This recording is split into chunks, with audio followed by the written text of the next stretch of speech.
welcome, welcome, welcome. Hello, everybody. Hello, everybody. Hello, everybody. I love the look. I love the vibe. I love everything tonight. Tonight is awesome. Everything looks so good. It's so good to be back on here live with you guys. Yeah, live on YouTube too. All right, guys, we are going to dive right into this conversation because it is a great conversation to have. So, welcome to the month of February, everybody on Instagram. Hello, Jahaway. How are you? How you doing? Thank you for joining me on TikTok, Instagram, YouTube. You guys are awesome. Thank you so much for everything. Yes, we are recording this live today so we can broadcast to so many other platforms. So welcome everyone. If this is your first time on my live channel, my name is Dr. Oyinko Solajinaru. I am the MedSpa professor and I'm the CEO of HD Pro Global Beauty Career Institute and Body Med Spa.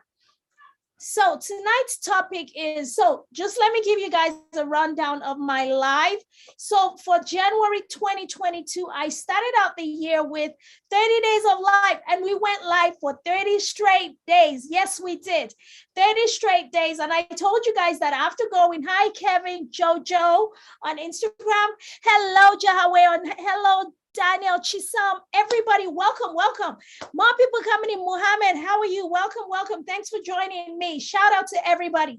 So when we rounded up the 30 days of life challenge in January, I told you guys on the very last day that once you finish a milestone, once you hit a goal, what is the next step that you're going to take?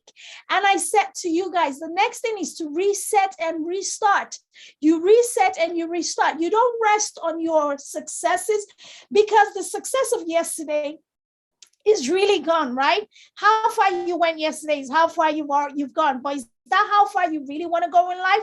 No, I say no. So now, going forward, once we're done with 30 days of life, it was a great challenge. It was a great discipline. It was a great exercise for us to get the year started, get our juices going, get our blood pumping, getting us forming and developing these new habits, to putting ourselves out there and creating, connection with our community and all of those great things. Now, moving forward, hi, Ishak, how are you? Moving forward now, I'm going to be doing my lives every Wednesday. It's going to be a Wednesday evening live with me. And I'm going to be coming on here live and chatting with you guys and talking about different topics that allows me to add value, educate, help you to learn something new, help to motivate, inspire you, and get you going on your goals. All right. So tonight's topic is turning your insecurities into assets. Turning your biggest insecurities into assets. That is the topic for today. I know that just like me, and I know I'm not alone, every single person on this live, every single person out there has some type of insecurity. No matter how perfect your life seems to be, every human living and breathing has something that they are absolutely insecure about. We don't all talk about our insecurities a lot. Of course, women, for the most part, we have all these physical insecurities that we always want to address. Some women want bigger boobs. Some people want smaller waist. Some people want the bigger buttocks, the bum. Some people, everybody wants the short people want to be taller. The tall people want to be, I don't know, maybe shorter. I don't know.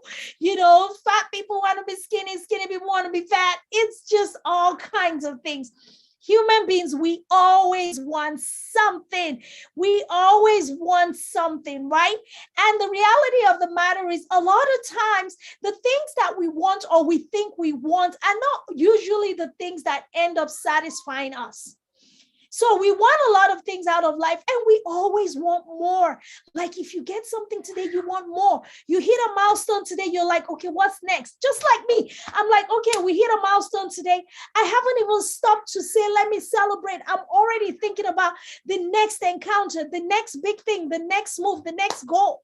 And that is just human nature. But how do we ever get to the place where enough becomes enough? where we begin to embrace the things that we have and appreciate everything that we have in the moment? Or how do we get to the point where we are able to be present in every moment that we live? We're able to be present and exist and just appreciate, enjoy, be aware, fully aware, and really enjoy every moment that we're living. A lot of times we're always projecting into the future. What's the next thing? When I lose weight, that's when I'm going to enjoy.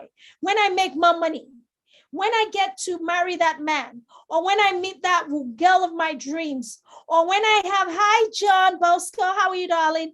When I have all of these things, when, it's always a matter of when. And for some people, they live in the past. They are so carried away by their past successes. I used to be so, there was a time when I was the most famous person. Do you know who I am? I'm the person who did this and such. They always introduce themselves. They always talk about themselves. Thank you, John Bosco. They always talk about themselves in the past tense. They always talk about themselves in the things that have gone behind them, things that people have moved on, and they just don't want you to move away from it because they have not found a way to move forward with their lives. And they have not found a way to recreate, reinvent, and just continue to pivot and find a way to renew themselves. Hi, Richard 32131. Grace, thank you for joining me. So today we're going to be talking about turning all of our insecurities into assets. Do you guys know what that helps us to do? And I'm going to tell you a beautiful story, a story about my life. So let me lean into you guys. I'm going to tell you guys a beautiful story about my life, how I was able to turn certain insecurities in my life into an asset. And I've just grown to embrace it. So let me tell you this story. It was about a little girl, about 10 years old, just very vibrant and very playful and very vivacious and just always all over the place and running and everything. And this little girl was at home one night and her mother said, you know what? I need you, the help came to get the little girl. So, oh, it's time for your night bath. Come take a bath so you can go to bed and everything. And she was so engrossed in the things that she was doing. I think she was watching TV or playing with her siblings. And she didn't want to get up and everything. And her mom was like, you hurry up and go and then you'll be back. So while she was running up the stairs in the frenzy to hurry, take a bath, get changed, and come back to keep watching the movie that she was watching with her parents or her siblings, she was running up the stairs. And she was just this itty bitty little 4-foot something little girl. And she ran straight into the door. At the top of the stairs, there was a door that kind of just, there was a door. And the door was open. And because she was not paying attention and she was in such a hurry, she ran into the door. Oh my God. She didn't just run head into the door. She didn't run chest into the door. She didn't bump her face or bump her head or something. She ran mouth wide open into the door. Do you know what happened? She ended up tearing her lower lip. That accident was so weird. It was like a freak of nature accident. It was something that it was not even, you couldn't even explain it. Like, how did it happen? How did you run up the stairs into the door? And then the door handle ended up piercing through her lips and tearing her lower lip. So in all of that rush, in all of the excitement, everything died down. There was no longer any excitement or any interest in her watching the movie. She was covered in a lot of blood. She was in a lot of pain. In fact, I don't remember she was in a lot of pain, but there was so much blood that it was so scary. And the scream of this little girl got her mother running up the stairs like, what's going on? What's going on? And of course, the sight of blood gushing from her mouth all down her dress was enough to send any mother going, you know what? So what was the next thing to do? They rushed her to the hospital, got her treatment. She got some stitches. And it was so funny because at that time, medical advancement was not so much refined as it is today. So the technique in which the doctor was able to take care of the stitches is not anything compared to what we would see today. Today, if you got stitches, it would be like, once it healed, it would be like nothing ever happened. Nothing ever happened. It was just, but at that time, it was still very crude where, they were barely, imagine when you tear your lips. How do you mend a torn, like, how do you fix a torn, like lips that are torn? How do you fix that? How do you fix it? No, you guys tell me, drop it in the comment below. If you guys have an idea of how like you would literally have your lips torn and then fix it. So that was what happened to this little girl. So after weeks and months of healing, and of course the stitches came out, she ended up with this scar on her lips.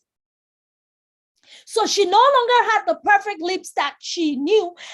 She was still a little girl at the time. So the awareness of beauty and vanity and looking the way she wanted to look, it wasn't very prevalent to her.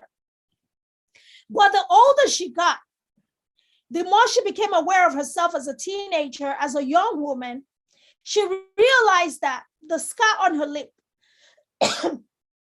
was something that stood out so much that it made her very self-aware. And she would always hold her lips in. It's like when you're always trying to hide something. How many of us try to hide stuff? How many of us have things in our lives that we always try to hide, that we are hoping that nobody ever sees? We're hoping that nobody ever notices that thing is there except us. And sometimes people don't even know it's there, but we're the ones calling so much attention to it while we're trying to hide it. Have you ever tried to hide something you're so insecure about that you end up drawing more attention to it than when you just left it alone and nobody was none the wiser? But because it is an insecurity, you are so aware of it that it makes you uncomfortable, that it makes you feel like you're not adequate, you're not good enough. It makes you feel like you're less.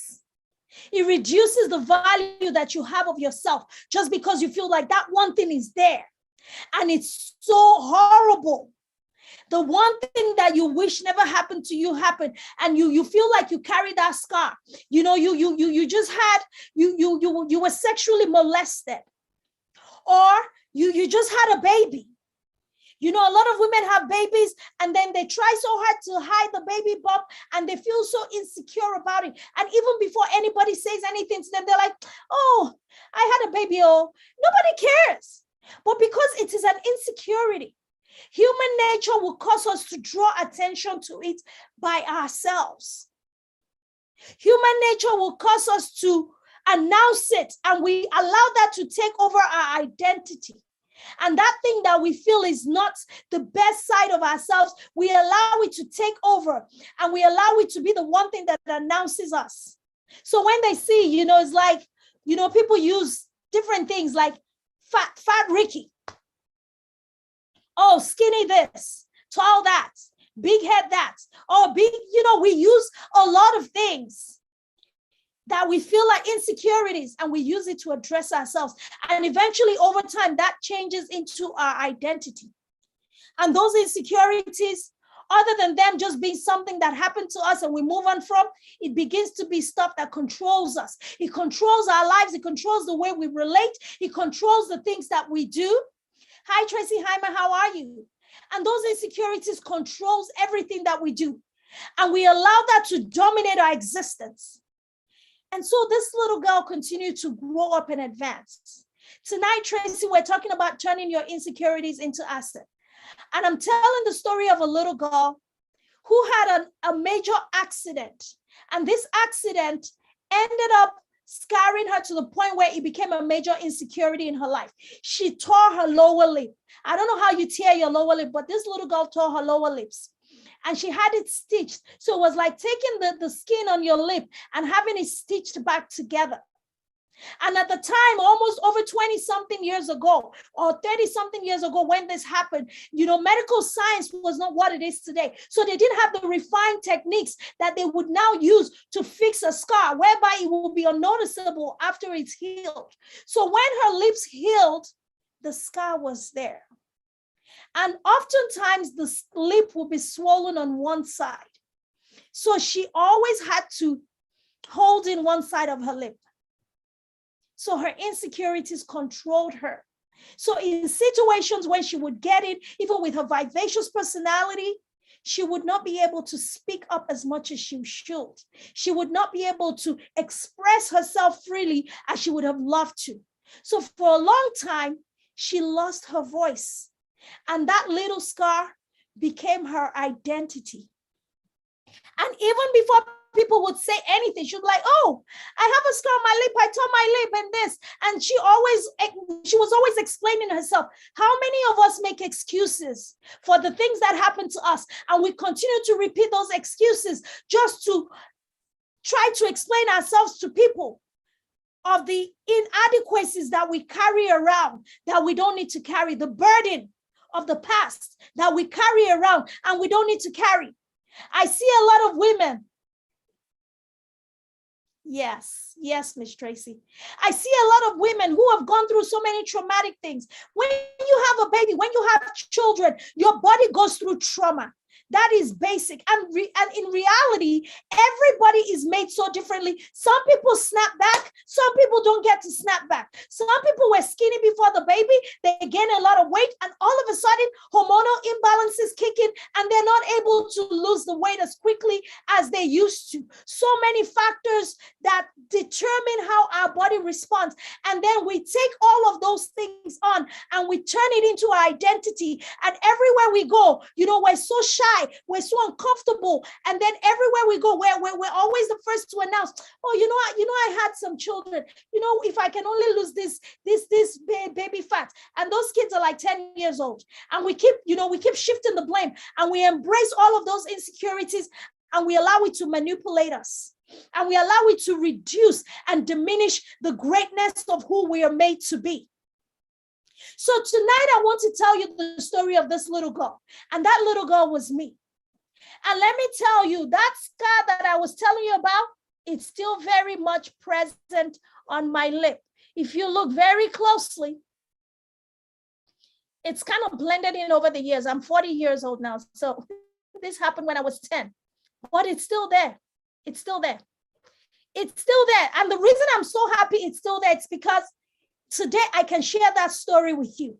And I can tell you how this scar at some point in my life was my biggest. I know you don't see it, but I see it. And that is the thing with insecurities, guys.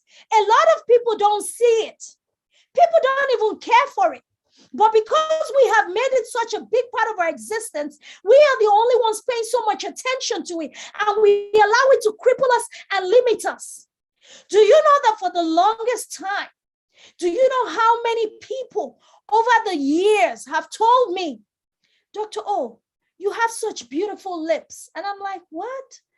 And I was never able to accept something as a simple compliment because I felt that was the biggest insecurity that I had. I felt like that scar had destroyed the beauty that God gave to me. And even when people will comment, I've had men, I was dating and this, and they'll say, oh my God, the best part of you is your lips and your eyes. And once they mentioned my lips, I was like, I'm done. Don't talk to me. What are you talking about? I was out of there because that was my insecurity. That was my Achilles heel. I was holding on so tightly to this scar that I felt was like something like a battle mark that I felt had disfigured my face. But eventually, as I began to grow older and began to walk with God and began to receive revelation, I realized that even when we go through life, even when you go through the hardest periods of your life, if you've been abused, you've been traumatized, you've had so many horrible things happen to you, God can, and he will take those things that we feel are not good enough, that we feel are the most horrible parts of us, and he will take those things and turn them into his greatest asset in you. When that happened to me, I had no idea that I was going to be a public speaker.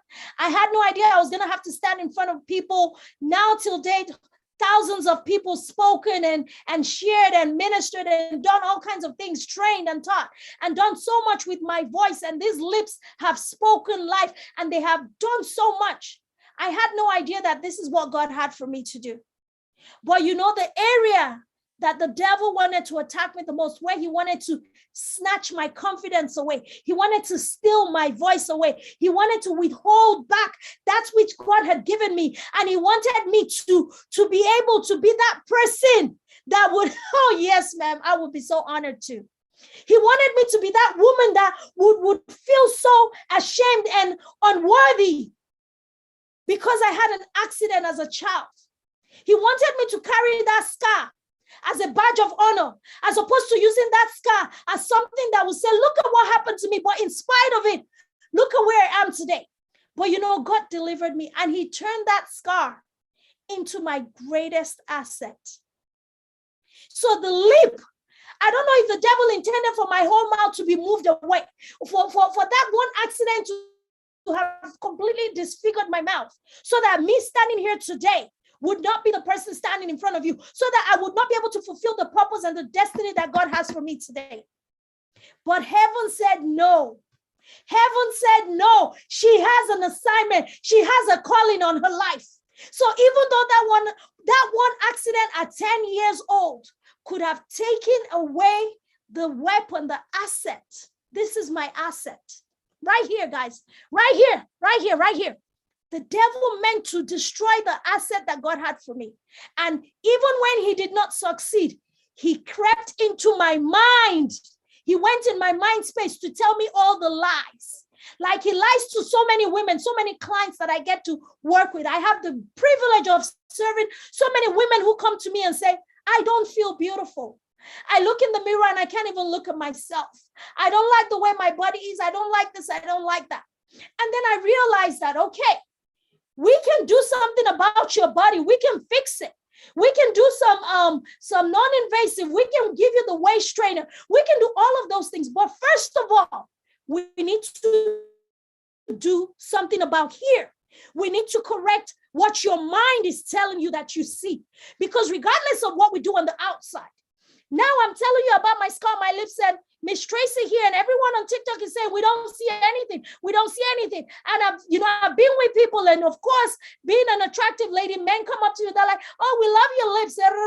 And I'm like, what are people talking about?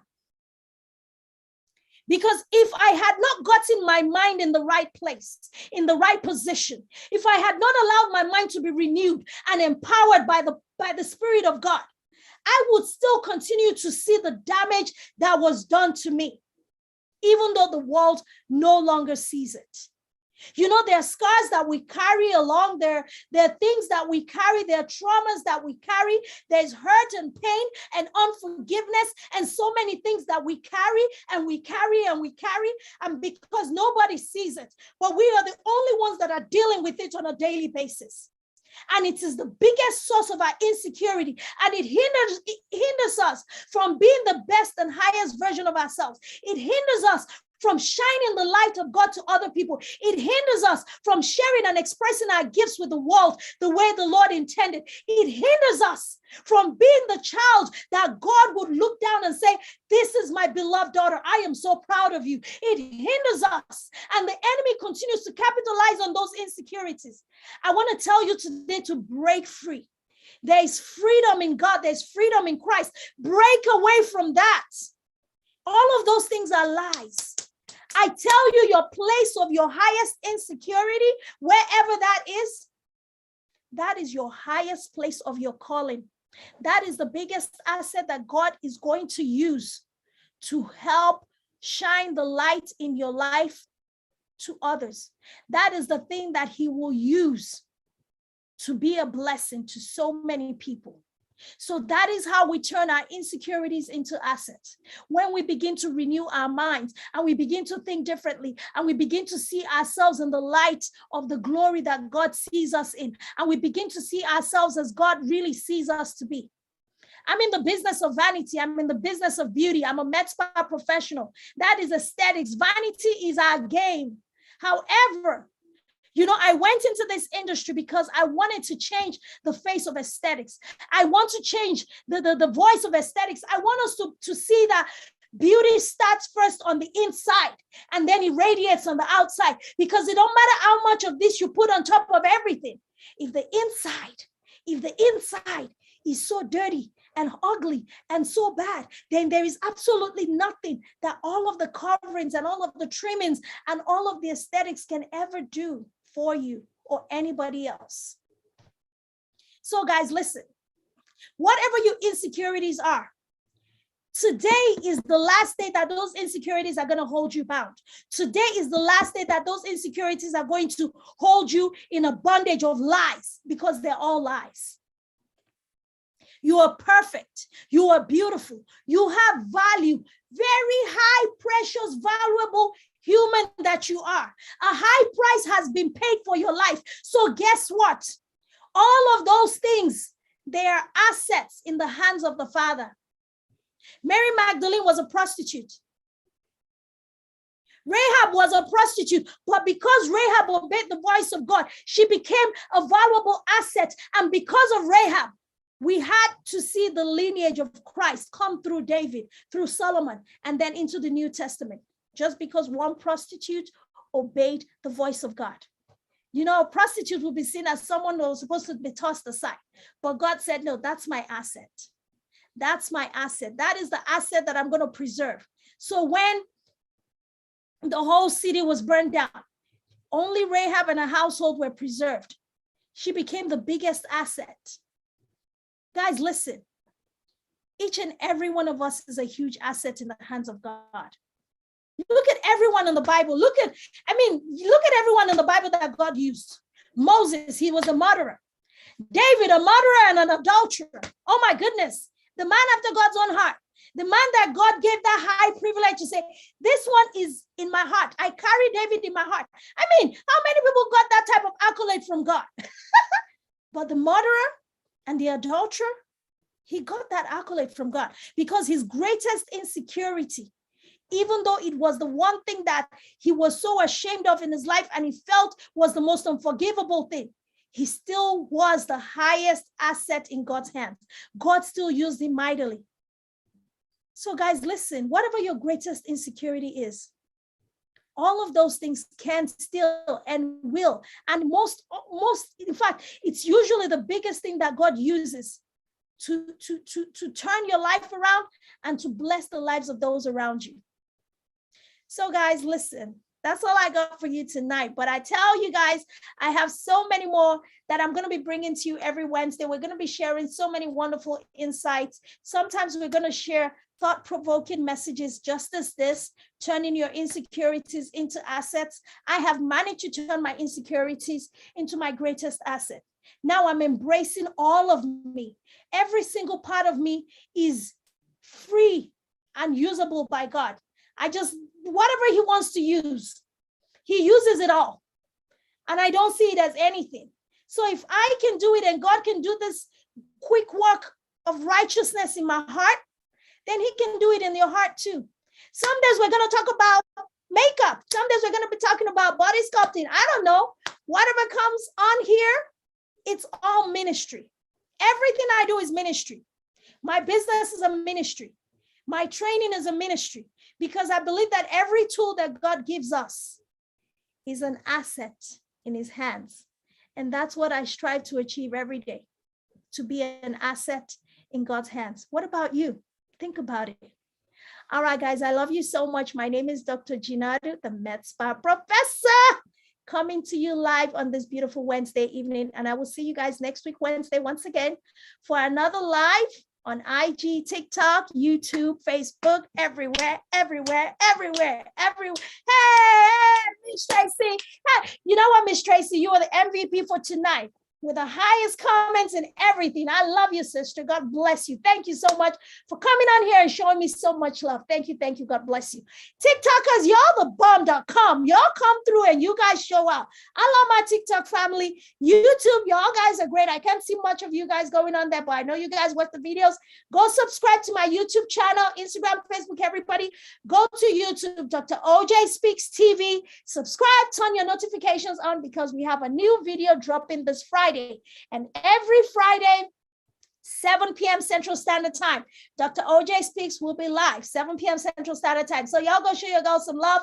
Subscribe, turn your notifications on, like, comment, share, do the needful, and it's all good in the hood.